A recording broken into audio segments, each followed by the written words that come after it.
High students, this is learn skill. আজি আমি ভিডিঅ'টোত কথা পাতিম যে তোমালোকৰ CWত যদি আউট অফ চিলেবাছ কুৱেশ্যন আহে, ৰং কুৱেশ্যন আহে, তেতিয়া তোমালোকে কি কৰিবা? তো ব'লা আমি ভিডিঅ'টো ষ্টাৰ্ট কৰোঁ।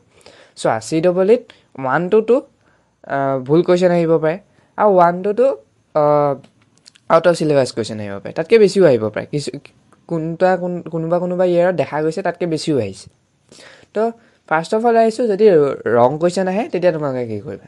যেতিয়া তোমালোকে মেক্সিমাম কি হয়, যেতিয়া তোমালোকে পেপাৰ এটেম্প কৰি থাকা, কুৱেশ্যনটো ৰং বুলি তুমি গম নোপোৱা।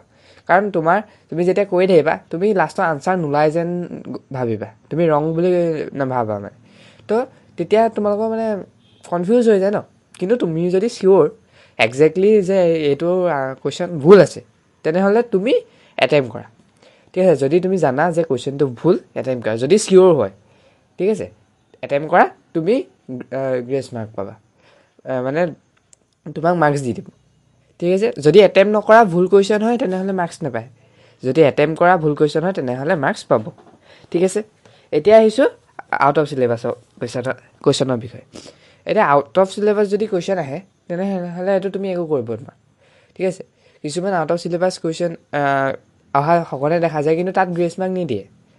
তো যদি তুমি এটেম্প কৰা, তুমি যদি জানা, তুমি যদি এটেম্প কৰা, তেনেহ'লে তোমাৰ কাৰণে ভাল, ঠিক আছে। তুমি বেলেগতকৈ আগবাঢ়ি থাকিবা। কিন্তু যদি তুমি নাজানা, তুমি এটেম্প কৰিবলৈ নাচাবা, কাৰণ তোমাৰ ভুল হ'লে তাত -1 আহি যাব, ঠিক আছে। যদি জানা এটেম্প কৰিবা, যদি নাজানা জাষ্ট লিভ ইট, কাৰণ গোটেই ষ্টুডেণ্টখিনিয়ে সেইটো লিভ কৰিব। তো তুমিও লিভ কৰিব পাৰা সেইটো কুৱেশ্যন, ঠিক আছে।